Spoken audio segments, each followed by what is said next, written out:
Hi friends, welcome to flavour studio. இன்றைக்கி நம்ம tea டைமுக்கு சாப்பிட்ற மாதிரி நல்ல ஒரு கிறிஸ்பியான வெஜ் ஸ்நாக்ஸ் ரெசிபி தான் பார்க்க போகிறோம். இந்த ரெசிபியை நீங்கள் ஸ்நாக்ஸாக மட்டும் இல்லை, சாதம் வெரைட்டிஸ்க்கும் சைட் டிஷ்ஷாக கூட நீங்கள் ரெடி பண்ணிக்கலாம்.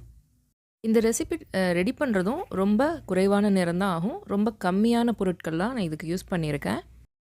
இந்த ரெசிப்பியில் சேர்த்துருக்க பொருட்கள் உங்ககிட்ட இல்லைன்னா என்னென்ன சப்ஸ்டியூட்டாக யூஸ் பண்ணலாம் அப்படிங்கிறதும் தெளிவான விளக்கங்கள் நான் இந்த வீடியோவில் கொடுத்துருக்கேன். ஸோ ஸ்கிப் பண்ணாமல் வீடியோவை ஃபுல்லாக பாருங்கள்.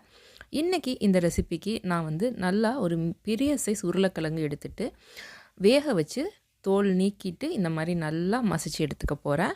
எவ்வளோ நேரம் உருளைக்கிழங்கு வேக வைக்கணும் அப்படின்னு தெரியாத பிகினர்ஸ்க்காக நான் இந்த டிப்ஸ் சொல்கிறேன். உருளைக்கிழங்கு தண்ணியில் சேர்த்துட்டு பாயில் ஆக ஆரம்பிக்குது இல்லையா, அந்த டைம்லேருந்து ஒரு 15 மினிட்ஸ் டைமர் செட் பண்ணிக்கோங்க. செட் பண்ணிவிட்டு உருளைக்கிழங்கு வேக வைக்கிற பாத்திரத்தை மூடி வச்சுட்டு மீடியம் ஹீட்டில் வச்சு வேக வைங்க. 15 நிமிஷத்தில் மேக்ஸிமம் எல்லா உருளைக்கிழங்கும் வெந்துடும். அப்படி ரொம்ப பெரிய சைஸ் உருளைக்கிழங்காக இருந்தால் சின்ன சின்னதாக கட் பண்ணி போட்டுட்டு வேக வச்சிங்கன்னா சட்டுன்னு வெந்துடும். இப்போது இந்த உருளைக்கிழங்கை நல்லா மசிச்சுட்டு கையால் எடுத்து பார்த்தோன்னா இந்த மாதிரி எந்த கட்டிகளும் இல்லாமல் நல்லா மாவு மாதிரி மசிச்சிருக்கணும். அப்போ தான் நம்மளுக்கு இந்த ஸ்நாக்ஸ் கரெக்டான ஷேப்பில் கிடைக்கும். இப்போ இதில் ஒரு மீடியம் சைஸ் வெங்காயத்தை ஃபைன் சாப் பண்ணி சேர்த்துக்கலாம். நம்ம குழம்புகளுக்கு வெட்டுற மாதிரி நீல வாக்கில் வெட்டாமல் சின்ன சின்னதாக கட் பண்ணிக்கோங்க. அப்புறம் இதில் 2 க்ரீன் சில்லி விதை எடுத்துகிட்டு சின்ன சின்னதாக சாப் பண்ணியிருக்கேன். அப்புறம் 1 டீஸ்பூன் அளவில் ஜிஞ்சர் அப்புறம் கார்லிக் ரெண்டுமே ஃபைனாக சாப் பண்ணி சேர்த்துருக்கேன். அப்புறம் கொஞ்சமாக கருவேப்பிலையும் சின்ன சின்னதாக கட் பண்ணி சேர்த்துக்கணும். ஒரு சின்ன கொத்து மல்லித்தலையும் சின்ன சின்னதாக கட் பண்ணி சேர்த்துக்கலாம். அப்புறம் இதில் 1/4 டீஸ்பூன் அளவு மஞ்சள் தூள், 1 டீஸ்பூன் அளவு மிளகாய்த்தூள், தேவையான அளவு உப்பு. இந்த ஸ்நாக்ஸுக்கு நான் இன்றைக்கி எடுத்துருக்க அளவுக்கு 3/4 டீஸ்பூன் அளவு உப்பு சேர்த்துருக்கேன். அப்புறமா 1/2 டீஸ்பூன் அளவு சீரகத்தூள் சேர்த்துக்கலாம். கூடவே இதில் 2 டேபிள் ஸ்பூன் அளவு சோள மாவு சேர்த்துக்கணும். 3 டேபிள் ஸ்பூன் அளவு பிரெட் க்ரம்ஸ் இது எல்லாம் சேர்த்துக்கலாம். பிரெட் க்ரம்ஸ் வீட்டில் இல்லை அப்படின்னா நீங்கள் 4-5 பிரெட் துண்டுகளை மிக்ஸி ஜாரில், அதாவது ட்ரையான மிக்ஸி ஜாரில் சேர்த்துட்டு நல்லா ஒரு 30 to 40 செகண்ட்ஸ் பல்ஸ் பண்ணி எடுத்திங்கன்னா ஒரு பவுடர் ஃபார்மில் கிடைக்கும்.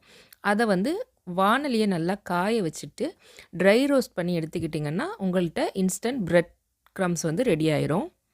அதில் உங்களுக்கு விருப்பம் இருந்துச்சுன்னா அரைக்கும் போதே சில்லி பவுடர், உப்பு எல்லாம் கூட சேர்த்து அரைச்சி வச்சுக்கலாம். இப்போது நம்ம இது எல்லா பொருட்களையும் சேர்த்துட்டு நல்லா இந்த மாதிரி ஒரு கன்சிஸ்டன்சி வர்ற வரைக்கும் பிசைஞ்சு எடுத்துக்கணும். ஒருவேளை முதல்ல சொன்ன அளவுகளில் கலக்கும்போது உங்களுக்கு இந்த மாதிரி திக்கான மாவு கிடைக்கல, கையில் ஒட்டுது அப்படின்னா எக்ஸ்ட்ராவாக பிரெட் க்ரம்ஸும் சோள மாவும் சேர்த்து நீங்கள் இதை கலந்துக்கலாம். நல்ல ஒரு திக்கான சப்பாத்தி மாவு பதத்தில் இருக்கணும். அதாவது நம்ம கையால் எடுத்து உருண்டை பிடிக்கிறோம் அப்படின்னா நம்ம கையில் ஒட்டக்கூடாது. அதே மாதிரி உருண்டை பிடிச்சி இந்த மாதிரி ஷேப் பண்ணும்போது ஓரங்களில் உடையக்கூடாது. அதுதான் கரெக்டான பதமாக இருக்கும். இப்போது நான் சின்ன சின்ன லெமன் சைஸ் உருண்டைகள் எடுத்துகிட்டு அதை இந்த மாதிரி ஒரு ரெக்டாங்கிள் ஷேப்பில் ரெடி பண்ணிக்க போகிறேன்.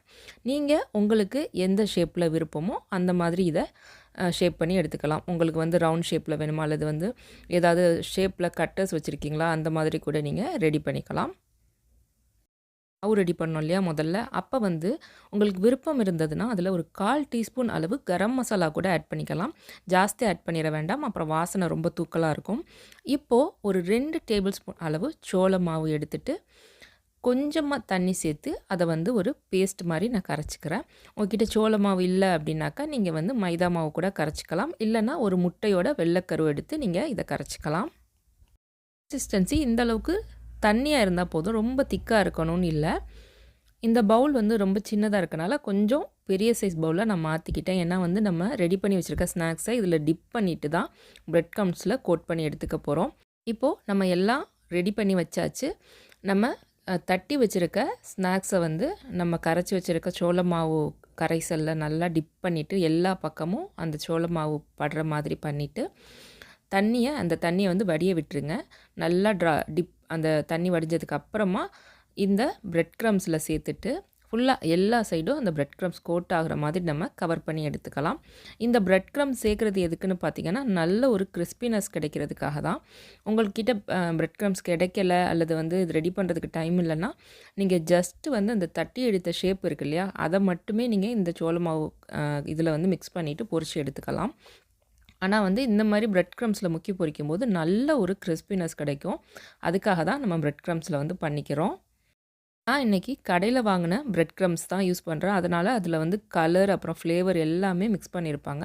இன்கேஸ் நீங்கள் வீட்டில் பிரெட் க்ரம் ரெடி பண்ணுறீங்க அப்படின்னா, மிக்ஸி ஜாரில் நான் முதல்லயே சொன்ன மாதிரி ஒரு 4, 5 பிரெட் துண்டுகளை போட்டு அரைக்கிறீங்க இல்லையா, அப்போவே வந்து கொஞ்சமாக மிளகாய்த்தூள், கொஞ்சம் உப்பு, அப்புறம் பெப்பர் பவுடர் சேர்த்துட்டு நீங்கள் அரைச்சி எடுத்துக்கலாம். விருப்பம் இருந்தால் அதுலேயே ஃபுட் கலர் கூட நீங்கள் ஆட் பண்ணிக்கலாம். இப்போது மிதமான தீயில ஆயில் சூடு பண்ணிவிட்டு நம்ம ரெடி பண்ண வெஜ் ஸ்நாக்ஸை வந்து இதில் ஒன்று ஒன்றா சேர்த்துடலாம். ரொம்ப முக்கியமாக நோட் பண்ண வேண்டிய விஷயம் என்னென்னு பார்த்தீங்கன்னா, நெருப்பு வந்து மீடியம் லோவில் இருக்கணும். அதாவது மிதமான தீக்கும் கம்மியான அளவில் இருக்கணும். ஏன்னா நம்ம வந்து இதை பிரெட் க்ரம்ஸில் கோட் பண்ணியிருக்கனால பட்டுன்னு கரிகிறதுக்கான சான்சஸ் இருக்குது. அதே சமயம் இது ரொம்ப நேரம் வேகணும்னு எந்த அவசியமும் கிடையாது. ஏன்னா நம்ம உருளைக்கிழங்கு எல்லாம் ஆல்ரெடி வேக வச்சது தான். ஸோ வந்து நம்மளோட அவுட்டர் லேயர் மட்டும் நல்ல ஒரு கோல்டன் கலராக ஆகி கிறிஸ்பாக வர்ற வரைக்கும் தான் நம்ம இதை வேக வச்சு எடுத்துக்க போகிறோம். ஸோ வந்து மீடியம் லோலேயே வந்து நெருப்பை வந்து மெயின்டைன் பண்ணிக்கோங்க. அதே மாதிரி ஆயில் நல்லா மிதமான தீயில வச்சு நல்லா சூடானதுக்கு அப்புறமா வந்து நீங்கள் இந்த ஸ்நாக்ஸை வந்து எண்ணெயில் சேர்க்கணும். எண்ணெய் சரியாக சூடாக முன்னால் நீங்கள் இதை சேர்த்துட்டீங்க அப்படின்னா எண்ணெயிலே உதிர்ந்து பிரிஞ்சு வந்துடும். ஸோ வந்து இந்த ஷேப்பில் நம்மளுக்கு கிடைக்காது. இப்போது நல்லா கலர் சேஞ்ச் ஆகி இந்த அளவுக்கு கிறிஸ்பியாக ஆனதுக்கு அப்புறமா நம்ம எண்ணெயை வடிச்சிட்டு எடுத்துக்கலாம். பார்த்திங்கனாவே தெரியும் இவ்வளோ கிறிஸ்பியாக மொறுமொறுன்னு சூப்பரான ஒரு வெஜ் ஸ்நாக்ஸ் ரெடி பண்ணியிருக்கோம் அப்படின்னு. இது அதிக அளவில் எண்ணெயும் குடிக்காது. நான் சொன்ன அளவில் பர்ஃபெக்டாக பண்ணிங்க அப்படின்னா. ஸோ இதே மாதிரி மீதம் இருக்க ஸ்நாக்ஸையும் நம்ம பொரிச்சு எடுத்துக்கலாம். இந்த ஸ்நாக்ஸை நமக்கு விருப்பமான சாஸ் கூட சர்வ் பண்ணலாம். அப்படி இல்லைன்னா நம்ம அப்படியே வெறுமனே சாப்பிட்றது கூட ரொம்ப நல்லாயிருக்கும். நீங்களும் ட்ரை பண்ணி பாருங்கள். உங்களோட ஃபீட்பேக்கை மறக்காமல் நம்ம சேனலில் கமெண்ட் செக்ஷனில் எனக்கு சொல்லுங்கள். நீங்கள் பிக்சர்ஸ் எடுத்தீங்கன்னா நம்ம சேனலோட மெயில் ஐடிக்கு அல்லது ஃபேஸ்புக்கில் நீங்கள் வந்து அந்த பிக்சர்ஸ் வந்து சென்ட் பண்ணலாம். இந்த வீடியோ பிடிச்சிருந்ததுன்னா லைக் பண்ணிவிட்டு ஃப்ரெண்ட்ஸ் அண்ட் ஃபேமிலி கூட ஷேர் பண்ண மறக்காதீங்க. இதே மாதிரி ஈஸியான டேஸ்டியான ரெசிபீஸ்க்கு நம்ம ஃப்ளேவர் ஸ்டுடியோ சேனலை மறக்காமல் சப்ஸ்கிரைப் பண்ணிக்கோங்க.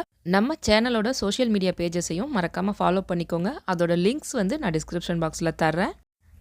சீக்கிரமே உங்களை இன்னொரு டேஸ்டியான ரெசிபியோட சந்திக்கிறேன். அது வரைக்கும் take care, bye bye. Thanks for வாட்சிங்.